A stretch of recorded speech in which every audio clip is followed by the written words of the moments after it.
विघ्नराजावतारश्च शेषवाहन उच्यते ममतासुरहंता सा विष्णु ब्रह्मेति वाचके।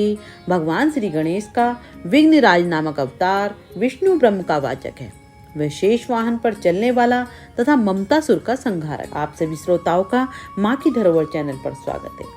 हे विघ्नराज, हे विघ्नहर्ता, हम सभी के विघ्न जल्दी से काटे। हम सभी सुखी हो, पूरा भारत सुखी हो, समस्त इंसानियत सुखी हो, जुल्म व पाप का जहर इस धरती से हट जाए, प्यार संस्कार व भाईचारा रहे। आज मैं आपको श्री गणेश के विघ्नराज अवतार की कथा संक्षिप्त में बताने जा रही हूँ। आशा करती हूँ आप सादर सम्मानोचित भाव से सुने। एक बार की बात है, भगवती पार्वती अपनी सखियों से बात करती हुई हंस पड़ी। उनके हास्य से एक पुरुष का जन्म हुआ।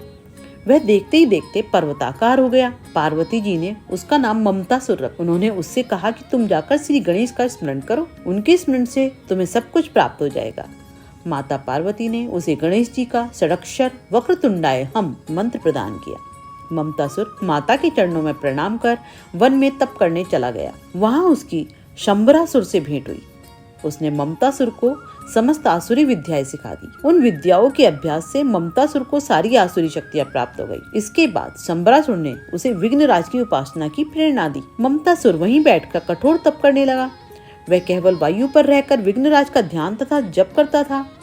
इस प्रकार उसे तप करते हुए दिव्य सहस्त्र वर्ष बीत गए। प्रसन्न होकर गणनाथ प्रकट हुए। ममतासुर ने विघ्नराज के चरणों में प्रणाम कर भक्ति पूर्वक उनकी पूजा की। इसके बाद उसने कहा, प्रभु, यदि आप मुझ पर प्रसन्न हैं तो मुझे ब्रह्मांड का राज्य प्रदान करें। युद्ध में मेरे सम्मुख कभी कोई विघ्न ना हो। मैं भगवान शिव आदि के लिए भी सदैव अजय रहूं। भगवान विघ्नराज ने कहा, दैत्यराज, तुमने दुस्साध्य वर की याचना की है, फिर भी मैं उसे पूरा करूंगा।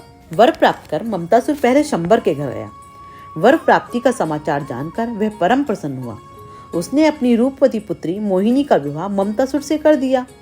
यह समाचार जब शुक्राचार्य को मिला तो उन्होंने धूमधाम से ममतासुर को दैत्यों का राजा बना दिया। एक दिन ममतासुर ने शुक्राचार्य से अपनी विश्व विजय की इच्छा व्यक्त की।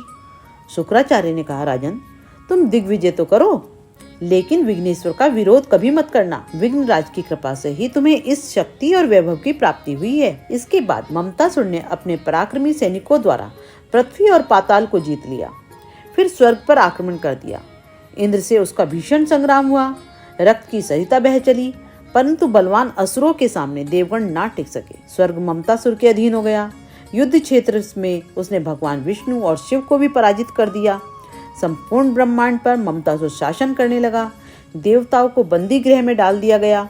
धर्माचरण का नाम भी लेने वाला कोई ना रहा। सभी देवताओं ने कष्ट निवारण के लिए विघ्नराज की पूजा की। 1 वर्ष की कठोर तपस्या के बाद भगवान विघ्नराज प्रकट हुए। देवताओं ने उनसे धर्म के उद्धार तथा ममतासुर के अत्याचार से मुक्ति दिलाने की प्रार्थना की। भगवान विघ्नराज ने नारद को ममतासुर के पास भेजा। नारद ने उससे कहा कि तुम अधर्म और अत्याचार को समाप्त कर विघ्नराज की शरण ग्रहण करो, अन्यथा तुम्हारा सर्वनाश निश्चित है। शुक्राचार्य ने भी उसे समझाया, पर उस अहंकारी असुर पर कोई प्रभाव नहीं पड़ा। ममतासुर की दुष्टता से विघ्नराज क्रोधित हो गए। उन्होंने अपना कमल असुर सेना के बीच छोड़ दिया। उसकी गंध से समस्त असुर मूर्छित एवं शक्तिहीन हो गए। ममतासुर कांपता हुआ विघ्नराज के चरणों में गिर पड़ा।